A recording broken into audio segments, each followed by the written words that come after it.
Hello बच्चों, IIT JEE 2005 का एक क्वेश्चन है। A cube of coefficient of linear expansion alpha x is floating in a bath containing a liquid of coefficient of volumetric expansion gamma L.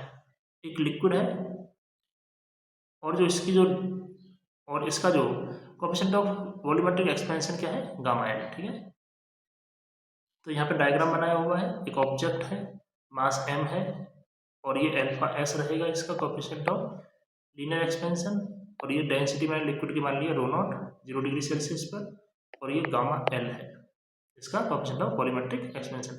When temperature is raised by delta T, the depth up to which the cube is submerged in the liquid remain the same. मतलब temperature को बढ़ाएंगे तो जो cube का volume भी बढ़ेगा और liquid की डेंसिटी भी कम होगी। तो लिक्विड की डेंसिटी कैसे कम हो जाएगी? Rho dash equal to rho not upon 1 plus gamma L delta T, और इस क्यूब का वॉल्यूम भी बढ़ेगा। तो यहाँ पे तो लेंथ एल मान ली और यहाँ पे क्या हो जाएगी, एल डैश हो जाएगी। लेकिन हाइट जो है दोनों केस में क्या है, वो बराबर है। हाइट मतलब जो लिक्विड के अंदर पार्ट है वो बराबर रहेगा। लिक्विड के अंदर जो हाइट है वो दोनों केस में बराबर है।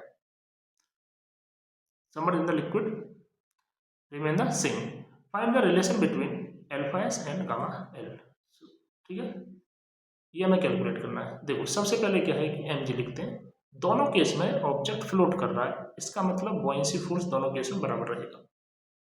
तो mg equal to buoyancy force first में और बॉयंसी फोर्स सेकंड में क्या होगा, बराबर रहेगा टेम्परेचर चेंज करने के बाद। तो बॉयंसी फोर्स फर्स्ट वाला और सेकंड वाला बराबर रहेगा, या एफ बी डैश बराबर रहेगा। तो पहले केस में बॉयंसी फोर्स वी रो जी लिखेंगे, दूसरे केस में वी डैश रो डैश जी लिखेंगे। जी तो कैंसिल कर जाएगा, वी मतलब वॉल्यूम इनसाइड द लिक्विड। अब पहले केस में कितना वॉल्यूम लिक्विड के अंदर है, बेस एरिया और हाइट। तो बेस एरिया क्या है, एल स्क्वायर, और हाइट क्या है, एच।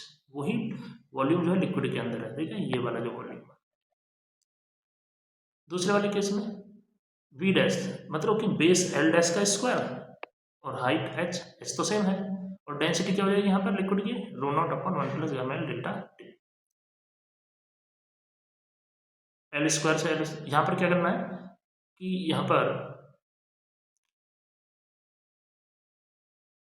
जी से जी कैंसिल कर देते हैं, रो नॉट से रो नॉट कैंसिल कर देते हैं। ठीक है, और एच से एच कैंसिल कर देते हैं। ठीक, इसको पार्ट को इधर ले आओ, क्रॉस मल्टीप्लाई कर रहे हैं। तो 1 प्लस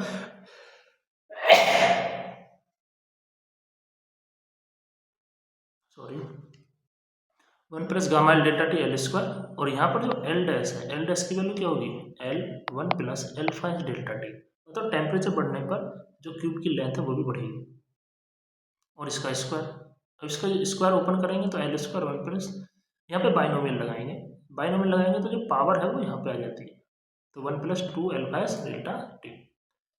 यहाँ से एल स्क्वायर कैंसिल हो गया, 1 से 1 कैंसिल हो जाएगा, डेल्टा टी से डेल्टा टी कैंसिल हो जाएगा, क्या बचेगा, gamma L equal to 2 alpha S. तो ये इसका करेक्ट आंसर होगा।